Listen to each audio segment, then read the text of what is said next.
प्रभु श्री कृष्ण ने गोपियों के साथ बहुत सी लीला की है। श्री कृष्ण गोपियों की मटकी फोड़ते और माखन चुराते और गोपियां श्री कृष्ण का उलाहना लेकर यशोदा मैया के पास जाती। ऐसा बहुत बार हुआ।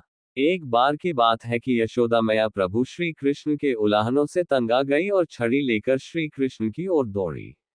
जब प्रभु ने अपनी मैया को क्रोध में देखा तो वह अपना बचाव करने के लिए भागने लगे। भागते भागते श्री कृष्ण एक कुम्हार के पास पहुंचे।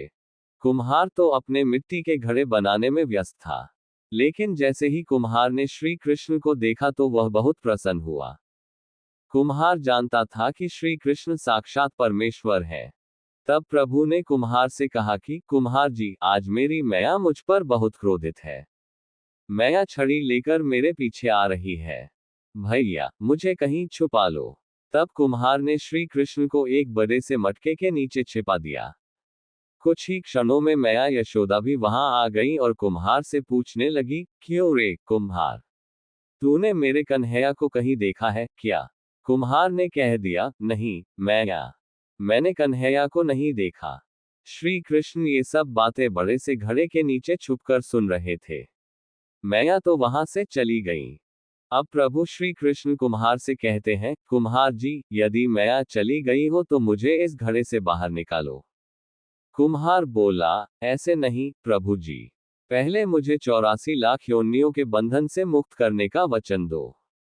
भगवान मुस्कुराए और कहा, ठीक है, मैं तुम्हें 84 लाख योनियों से मुक्त करने का वचन देता हूं। अब तो मुझे बाहर निकाल दो। कुम्हार कहने लगा, मुझे अकेले नहीं प्रभु जी, मेरे परिवार के सभी लोगों को भी 84 लाख योनियों के बंधन से मुक्त करने का वचन दोगे तो मैं आपको इस घड़े से बाहर निकालूंगा। प्रभु जी कहते हैं, चलो ठीक है, उनको भी 84 लाख योनियों के बंधन से मुक्त होने का मैं वचन देता हूं।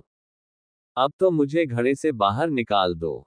अब कुम्हार कहता है, बस प्रभु जी, एक विनती और है, उसे भी पूरा करने का वचन दे दो तो मैं आपको घड़े से बाहर निकाल दूंगा। भगवान बोले, वो भी बता दे, क्या कहना चाहते हो? कुम्हार कहने लगा, प्रभु जी, जिस घड़े के नीचे आप छुपे हो उसकी मिट्टी मेरे बैलों के ऊपर लाद के लाई गई है। मेरे इन बैलों को भी 84 के बंधन से मुक्त करने का वचन दो।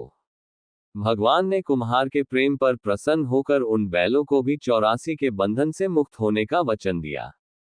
प्रभु बोले, अब तो तुम्हारी सब इच्छा पूरी हो गई, अब तो मुझे घड़े से बाहर निकाल दो। तब कुम्हार कहता है, अभी नहीं भगवान, बस एक अंतिम इच्छा और है, उसे भी पूरा कर दीजिए, और वही ये है, जो भी प्राणी हम दोनों के बीच के इस संवाद को सुनेगा, उसे भी आप 84 लाख योनियों के बंधन से मुक्त करोगे। बस ये वचन दे दो तो मैं आपको इस घड़े से बाहर निकाल दूंगा।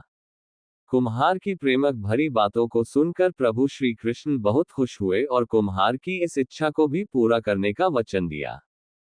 फिर कुम्हार ने बाल श्री कृष्ण को घड़े से बाहर निकाल दिया।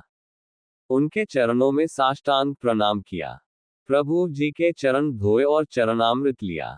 अपनी पूरी झोपड़ी में चरणामृत का छिड़काव किया और प्रभु जी के गले लगकर इतना रोए कि प्रभु में ही विलीन हो गए। जरा सोचें, जो बाल श्री कृष्ण 7 कोस लंबे चौड़े गोवर्धन पर्वत को अपनी इकाई अंगुली पर उठा सकते हैं, तो क्या वो एक घड़ा नहीं उठा सकते थे? लेकिन बिना प्रेम रीझे नहीं नटवर नंद किशोर। कोई कितने भी यज्ञ करे, अनुष्ठान करे, कितना भी दान करे, चाहे कितनी भी भक्ति करे, लेकिन जब तक मन में प्राणी मात्र के लिए प्रेम नहीं होगा, प्रभु श्री कृष्ण मिल नहीं सकते। भवसागर से तारने वाले हमें 84 लाख योनियों के बंधन से मुक्त करने वाले हमसे सिर्फ हमारे अहंकार का समर्पण मांगते हैं। भगवान कृष्ण तो सिर्फ हमारे भाव के प्रेमी होते हैं।